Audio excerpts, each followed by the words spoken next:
જય જવાન જય કિસાન। આમ તો અમે ગૌ પ્રેમી છીએ, પણ આજે અમારે પુત્રવધુ તેજલનો જન્મદિવસ હતો અને અમે ગૌશાળાની મુલાકાત લેવાનું નક્કી કર્યું, એમનો પણ આગ્રહ હતો અને ખરેખર આજે અમે ધન્ય થઈ ગયા જે ભાભરની જલારામ ગૌશાળાની મુલાકાત લીધી। ગુજરાતની સૌથી મોટી ગૌશાળા કહી શકાય અને હોસ્પિટલ તો ભારતની સૌથી મોટી હોસ્પિટલ।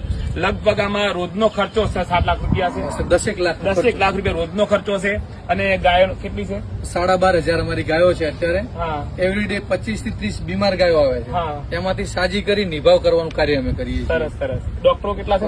60 લોકોનો અમારો મેડિકલ સ્ટાફ છે અને 350 લોકોનો બીજો આખો વ્યવસ્થામાં સ્ટાફ છે અમારો। રોજિંદો સાહેબ 10 થી 11 લાખ રૂપિયાનો ખર્ચો છે। અમારી 22 જેટલી એમ્બ્યુલન્સો છે જે અલગ અલગ વિસ્તારમાંથી ગૌ માતાને લઈ આવે, એની સારવાર ટ્રીટમેન્ટ કરી આપે। જે કંઈ વોર્ડ જોયા એવું હરેક વોર્ડમાં ડોક્ટરોની ટીમ, એમની સારવાર ટીમ, સાફ સફાઈની ટીમ અને એમાંથી સાજી કરી એ ગાયોનો અમે નિભાવ। દરેક ગુજરાતના અને દેશના લોકોની વિનંતી કરું છું કે એક આધું મંદિરના દર્શન નહીં કરો તો ચાલશે, પણ ભાભરની આ ગૌશાળાની મુલાકાત લેજો। હું તો ધન્ય થઈ ગયો ખરેખર।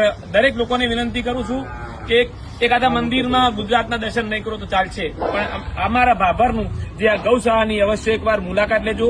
એટલી ચોખ્ખાઈ ખરેખર કોઈ ખેડૂત ઘરે પણ ના રાખી શકે એવી ચોખ્ખાઈ, દરેક વોર્ડ વાઇઝ અલગ અલગ સ્ટાફ, અલગ અલગ ડોક્ટર।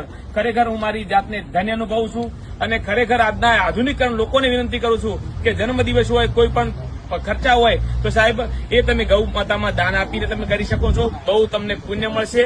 અને દરેક ટ્રસ્ટીઓને અને દરેક જે કર્મચારીઓને ખૂબ ખૂબ અભિનંદન મારા તરફથી। ગૌ માતા અને પરમાત્મા તમારું ખૂબ, જલારામ બાપા ખૂબ તમને શક્તિ કળા આપે, મારી શુભકામનાઓ। જય જવાન જય કિસાન।